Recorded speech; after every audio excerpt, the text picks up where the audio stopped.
I have been so nervous to do this.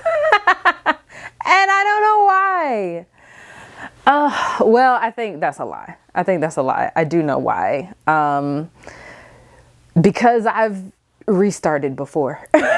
And I did not have the systems or the support built in to sustain creating this podcast again or creating episodes again. But, you know, when it comes to a vision that you have and a message that you want to share and a community that you want to create, it doesn't matter how many times you fall. It only matters how many times you get back up. And that is part of the Black in the Saddle story and the meaning behind the name.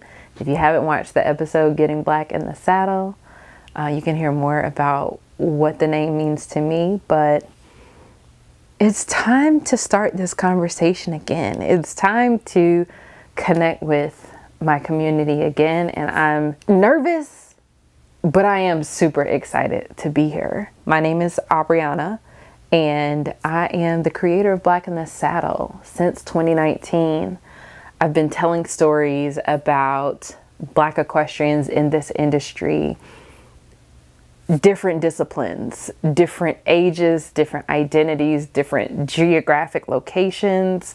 We've been talking about it all. And as much as I love telling these stories, I also have craved something new. Another thing I thought was that someone else would start having these conversations again, and then I wouldn't have to. But we all know that that's not true. I don't know why I thought that, because what we have been able to create here has been so super special. So in this episode, I want to bring us back to where we started, bring us forward into where we're going, and talk about how it'll be a little different, and how I am working to make it so that everyone, including myself, gets the most out of this work and really enjoys listening and participating and learning with this community.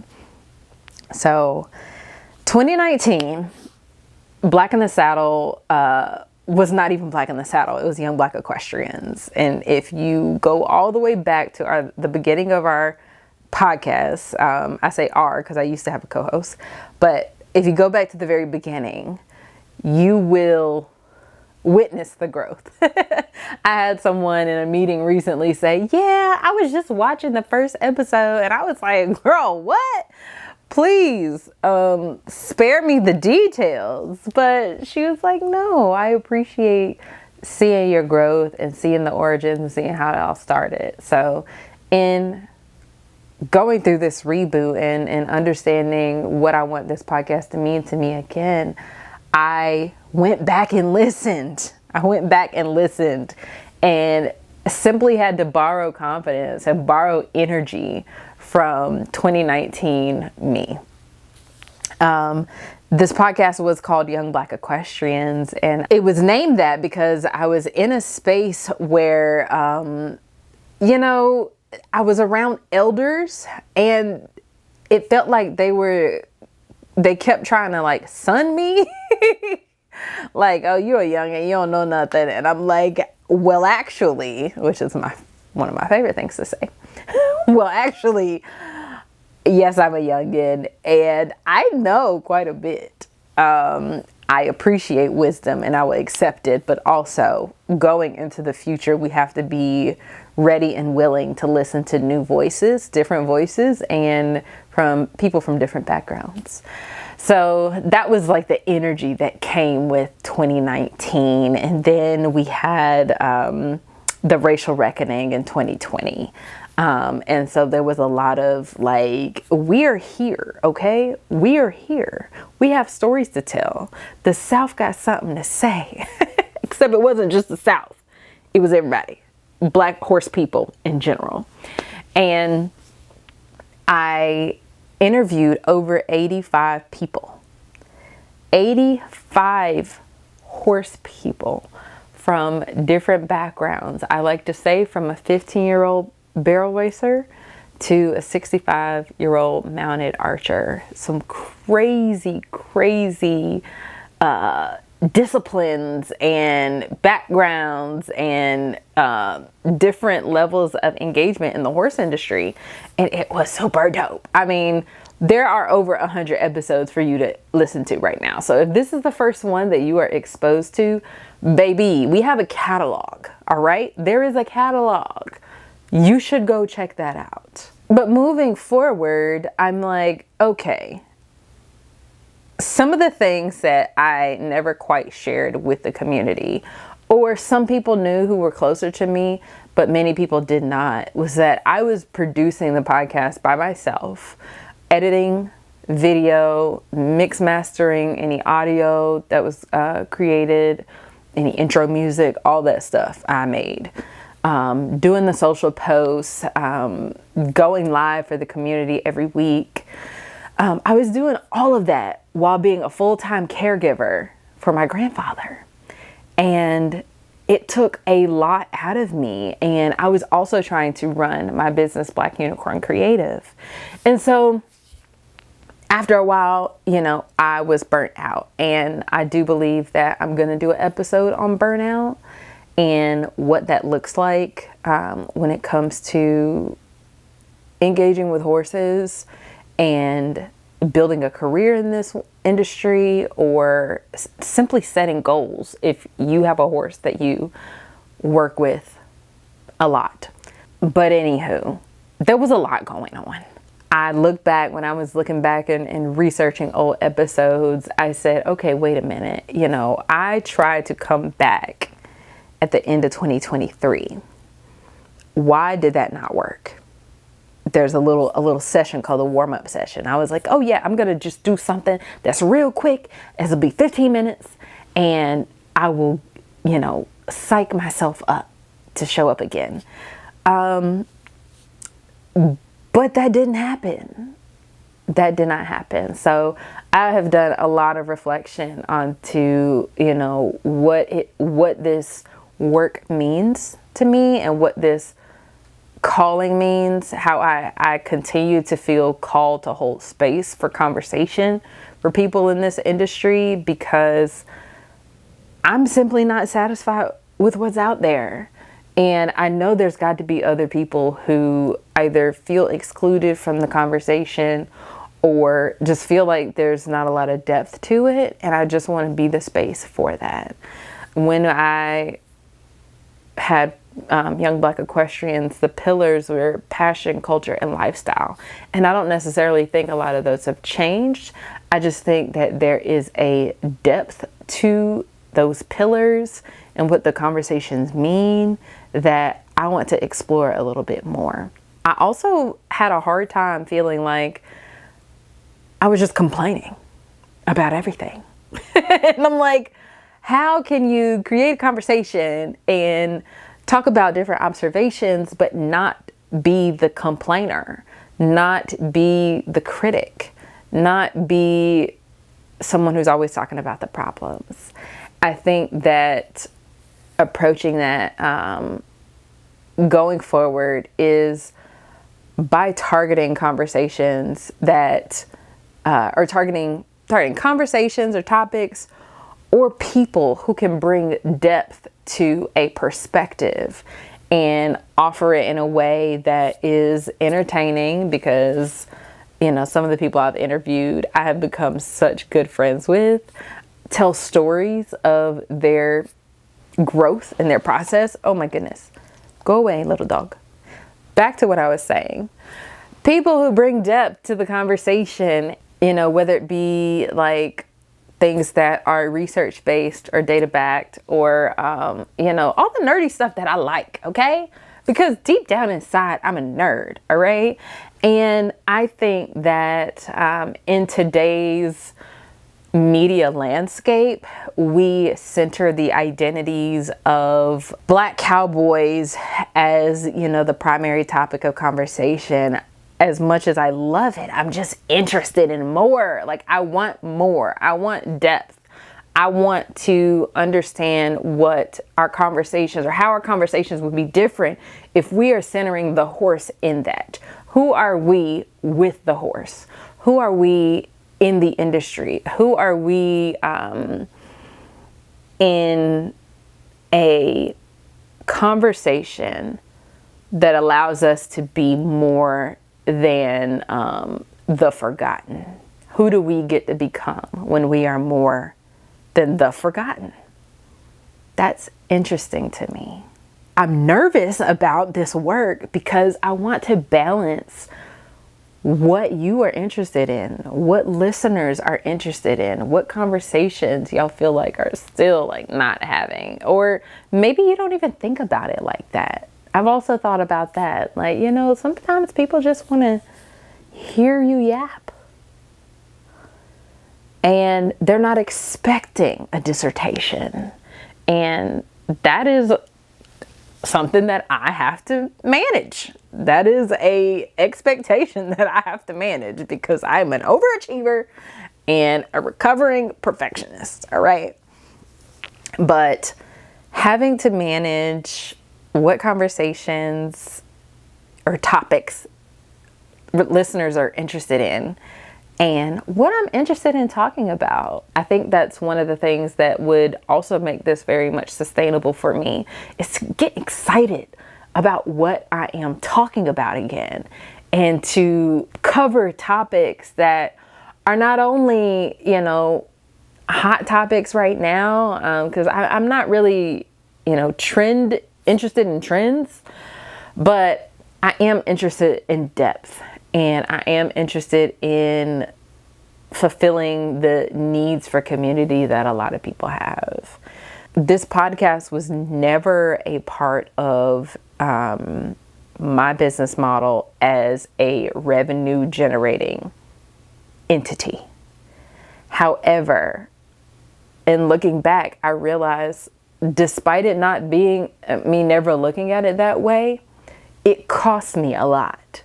There was a lot that I mean, just paying to keep it hosted. You know, I have shelled out a considerable amount of funds to keep this going, and not even just funds, but time and energy, and the way that this is going to work this go round. I'm approaching it a little bit different. I'm approaching it like this is not a hobby. I'm approaching this Black in the Saddle, producing this podcast, like it is part of my business. Like it is so intentional and strategic that it is connecting me with brand partners that would help me create experiences for my audience. I want to see people in person. And I know we've been talking about this for a long time. Like, oh my gosh, it initially was framed like in the pandemic. Like, ooh, I would love to see y'all once we get out of this panorama. But now we're out of it. Air quotes for those of you who are not watching me. We're out of it. And I have spent a considerable amount of time and money meeting people in person because I met them through the podcast and they became such important people to me. And I just want to continue to foster that. I will drop some examples because I love these people and I'm just so thankful for their continued community and them, you know, seeing me and challenging me and encouraging me. I went to Thailand, okay? Thailand, country in Asia. I went to Thailand to meet my friend Robert Bowden, who's been in Tennessee majority of the time that I've known him, okay? Tennessee, yeah, the state right next to North Carolina, which where I reside.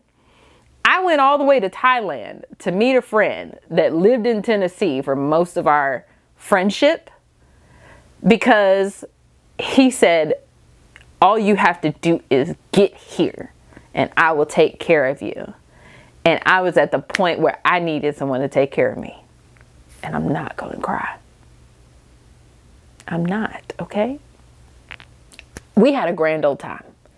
We had a grand old time. If you have not been to Thailand, you need to go. But even being in Thailand, one thing that I realized is that I will always find a horse, okay? Whether it was in imagery, in art, or in real life, walking on the beach, I saw an akolteke, okay? It was glimmering in the sun. And I was like, what are the odds to see one of these horses that I've only seen in pictures, in person, just chilling, walking on the beach with his rider. Didn't get a chance to interact with him, but also going to an island and seeing horses through the jungle and being like, what is that? Who is there? What do they do there? Could not stop because we were being bounced around in the back of a pickup truck with our luggage. But that's neither here nor there. But it's experiences like that that are like, I get to do this with my people. I get to do this with my friends. Friends that I met through this podcast. I just went to a conference with Renata. Met her through Black in the Saddle. She is also professionally in the leadership development space, just like me. We were able to pour into each other as we pursue entrepreneurship in such a deep way. And I just miss that so much. My friend Kim, she has Ohana Farms in Virginia, and she has been part of many conversations that I've had, not only professionally as a equine assisted services provider, but I was about to drop some goods. I'll just go ahead and say it. In the conference planning committee, she has offered so much insight and perspective, and we have shared from professional and personal point of views just how we are navigating this industry. Her being post-retirement and supporting her daughters in this industry, and me just wanting to soak it up and know what's possible and know what people are interested in and hearing different perspectives, because I don't want to just be in my own head and imposing my own perspective on what is created. So being able to just get together with those people and plan for just dope experiences, that is what is so interesting to me. That's what fascinates me. And honestly, I thought it would have been created without me. And maybe it is. Maybe it exists somewhere, but it's just not something that I've seen yet. And that's what I want to be able to create for y'all. So I think I want to wrap this up by saying I am so thankful. If you've gotten this far, I'm so thankful for you to still be here with me. I am working on not being afraid to say what I need. What I need to keep this going is your input. What do you want to hear? What do you have questions about? What are you curious about? How do you want to grow within the horse industry? How do you want to show up differently for your horse? Does it look like more solo episodes where I'm just breaking down my perspective on different things? Or are there some people that you want to hear from? I think my perspective on interviews has changed a little bit. Initially, or in the past, they have been just vignettes, ask the same questions just to get different, the differences in the answers that people provide. But the questions were pretty much the same. It was really part of that Uncover series. Now I want interviews to be a little bit more targeted. We will be talking about a particular subject and then getting exposed to the guest's life and perspective through that context or through that lens. I just need to know what you want. My goal is to meet halfway. What I am interested in talking about and what you want to see who you want to hear from, and just having a grand old time doing it. A couple of things that are coming up for us very soon is number one, which is probably the most important thing, is the launch of the Patreon. If you know Black in the Saddle, if you have been connected with us in the past, you know that I love hosting conversations and facilitating conversations. So we have had panels and webinars and different virtual things that have been so helpful. We had a virtual series called Diversity on Horseback back in 2020 or 2021, where we heard from Nashawn Cook and Brittany Chambers and one other person, I can't remember.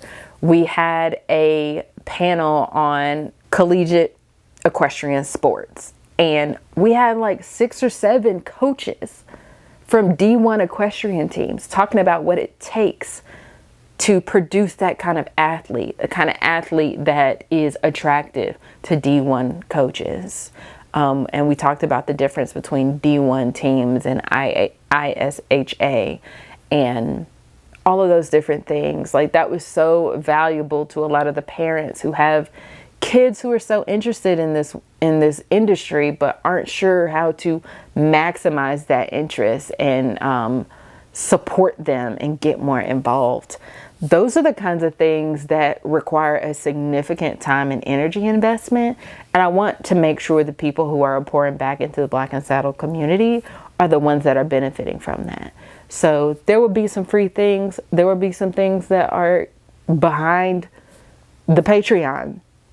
But I want to do community, and I want to do it differently. You know, there was a Facebook group, Black in the Saddle had a Facebook group that had 400 members in it, and it did not fulfill me. It didn't fulfill me because, you know, I was asked to hold this space, but there was just no engagement in it. And it was confusing and caused me a lot of anxiety. So we're trying community differently. It'll be through Patreon. There'll be more information about that coming up. Another thing that's going to be coming up is in-person experiences and meetups. Please, please, please, if you are not already, subscribe to our newsletter, because I've actually been talking on the newsletter a little bit more than I ever post on social media, because the newsletter to me is people who have already opted in. They've already said, hey, I'm willing to engage with you on a more intimate level by allowing you to send me emails. And that is something that I appreciate. So the goods come from my email. All right. There are a couple of in-person things that I am working on for the fall and winter, especially because I have the beautiful opportunity to travel for work. And I want to make sure that I am connecting with people who enjoy being in community with other Black horse people, with other Black horse folk. Okay. Cross-discipline, cross generations, we have got to come together and learn from one another. So join the email list, follow us on socials, follow us on YouTube, subscribe on YouTube. We're gonna have a good old time. What else do I have to tell you? Patreon, doing events, virtual and in person, traveling with community, right? You know, y'all know I'll get on a plane in a hot second. So or in a car, all right? I'll burn the road up. But just talking to the people that I get to see and just learning more about their perspectives, because we all have so much to offer the conversation about what it means to be in this industry and what it means to love the things that we are all here for, right? The horses. You know, I want to lean into education a little bit, because I see that people are interested in this lifestyle, but they get into it and they get in over their head, and the horses are the ones that suffer the consequences. So how can we better prepare people? There's no one that I'm going to turn away from this work. I literally write children's books about a little black cowgirl, because I want more people to be more interested in this work. But how do we prepare them to get into this in a sustainable way? And I do not subscribe to the beliefs, I believe words mean things. And so when you're saying things like horses burn money up, if you want to be a millionaire in horses, you got to start with $2 million. Like, that is such ick energy to me. I can't subscribe to that language. So I want to prepare people for what to expect. And I just want to support them in their visioning and in their desire to be closer to these animals, right? So, yeah, education is a huge part of that. I'm going to wrap up this episode by saying thank you. Thank you for still rocking with me. Thank you for still supporting me through my anxiety and my call outs on Facebook. Like, what do y'all want to hear? What do y'all, I don't know. I'm going to send out a survey. I literally just posted that. I just appreciate you. I appreciate the people who are just constantly supporting this vision, no matter what that looks like, through the breaks and through the moments of lack of belief or lack of motivation or lack of discipline. That's going to be in that burnout episode, okay? I appreciate you, and I hope that you continue to rock with me, because I am reinvigorated and I am planning ahead, and I am making sure that the conversations that I get to have here are meaningful and are special and are what y'all are interested in. Wherever you are listening, wherever you are watching this, check the words attached to this file, attached to this audio or video, to connect with us via our email list. I say us, me, myself, and I. Connect with me via email. Stay tuned for additional episodes, because Black in the Saddle is back. She never left. We never left, but we're here again. And yeah, I appreciate you. All right. See you next time.